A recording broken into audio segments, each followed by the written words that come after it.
Hi guys. We're going to talk about physical development today. And you might ask, why does a teacher need to know the physical development of a person? So physical development is how a child grows from conception to adulthood. So there's a couple reasons why that would be important. Number one, in an educational setting, you need to know what to expect physically from your students. So you need to know that there's milestones at certain ages that they can do things. And if they're the other reason you need to know that is because you want to make sure that if they're not hitting these milestones, that they're getting the help that they need within the classroom, or as a parent, that your child is getting the help that they need. Not everyone's going to hit things at the same time. It's usually an approximation because human growth is a combination of genetics and environment. So things like maternal nutrition. Did the woman take care of herself while she was pregnant? Did they use cigarettes or not use cigarettes or alcohol or drugs? Is the baby exposed to those things? Is the baby exposed to diseases or stress? All those things can influence the physical growth. So it's important to know, kind of have an idea of where people are supposed to be at so that you know when someone needs help or when we need to look deeper to see if there's a problem.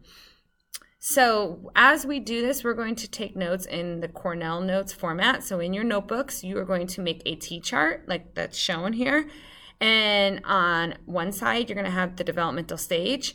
And then on the other side is the information. So for this one, I gave you what information you need in the zygote stage, but the rest of them, you're going to have to try to figure out what you think is the most important information.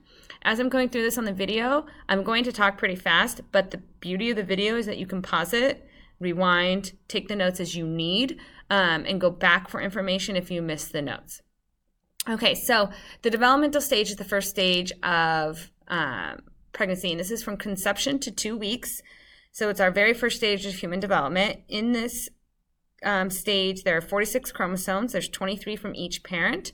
In this stage, your gender, your height, your hair color, all those things are already determined from the chromosome. This is the zygote is the blueprint stage.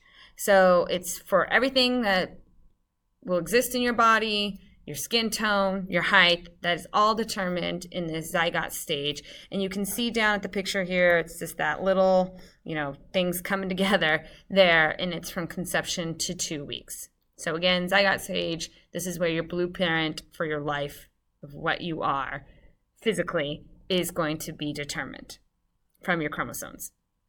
The next stage is the embryo, and again, you see down over here in the picture, it's starting to shape like an actual baby, but it's still a little alien-like, I guess. The embryo is from 2 weeks to 8 weeks, and in this stage, you get your brain, your spinal cord, your nervous system, all of that is established. The heart beats, the legs and arms begin to form. They're not formed completely, but they're starting. So some major things happen from that 2 to 8 weeks stage. This is also the stage in pregnancy from that beginning, the zygote to the embryo. It's very crucial for women because if these things don't form correctly, then you can have miscarriages or you can have issues during those weeks. So the fetus is from 8 weeks to birth, which is around 38, maybe 40 weeks. And everything that you're going to have as an adult is now present in your body during these weeks. And the embryo acts like a baby, like a real born baby. So it'll sleep, the fetus will sleep, awaken, turn its head, open and close its mouth, hear things. That's why parents will sing to the babies, read books to the babies, because they can hear what's going on. When I was pregnant during this stage, the baby starts to move and I could lay down and kind of play with Parker. I could, hit one side and he would kick my hand, or he would lay all on one side and this part of my stomach would be totally flat, and then the other part would be huge, and he would kick at me. So they're very functioning within the woman at this stage from 8 weeks to birth. So there are 3 other stages. They're the trimesters. They are 12-week each. So those stages that I just told you kind of fit within these trimesters. So the first trimester is most critical because, like I said, this is when they are very susceptible to negative environmental effects. There's the nervous system is taking place, the development of that. It's really important that first trimester. A lot of times women will not tell people they're pregnant during their first trimester because it's also the time when the baby's most at risk of staying. The second trimester is when the fetus is capable of movement. So this is when the mom will feel the baby moving for the first time. And this is when the body begins to grow. You may see in a picture of the baby sucking the thumb, those kinds of things, because they're learning this within the stomach. The third trimester, this is if a baby's born in the third trimester, even if they're not full term, most of the time they don't have any problems surviving because the brain is fully developed, the fetus can hear and see, the lungs, which are the last one to develop, which is why a lot of times preemies are put on respirators because they need the development of the lungs. But that's when they're developing in here, and most of the time they're fine. They can survive outside. So after the pregnancy, from conception to birth, you have other stages. So again, you're writing these stages on the one side of your Cornell notes, and on the other side, you're writing information that you find is important. So neonatal development is from birth to 2 years old. And for the most part, the infant can sit up by 6 months, creep by 8 months, which is like when they kind of rock, they do that rocking like they're going to start crawling. They usually crawl by 10 months, they stand by 12 months, and they can walk by 13 months.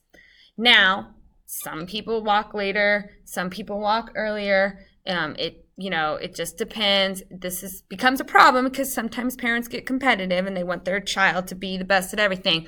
But you have to let your kid develop at the right stage for them. You do want to keep an eye on them, though. If they are not doing some of these things, the doctor will want to know, and then because there may be something else going on besides. There might be something in the natural development. So that's the neonatal development stage from birth to 2 years. So preschool development, that's from 2 to 6 years old. And here a lot of physical growth is taking place. Okay, the child, the gross motor skills are usually better, like the walking, throwing. Depends on the kid. The small motor skills might be getting better, and they need activity. That's how they grow. A couple things with this stage. This really depends on the kid. Parker, again, had very good small motor skills early, hence why he played video games a lot.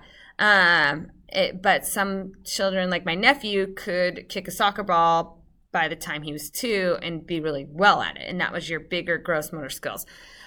So a doctor will just make sure that these things are taking place, but that's a big, age gap there from 2 to 6 years old that these things can start happening. And different kids will do, sometimes the gross motors will grow first, sometimes the fine motors will. It just depends on the kids, but they definitely need activity, need to be active at this stage.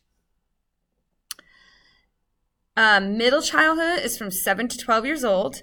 And this is when they maybe take a little bit they slow down on their growth, but it's still steady.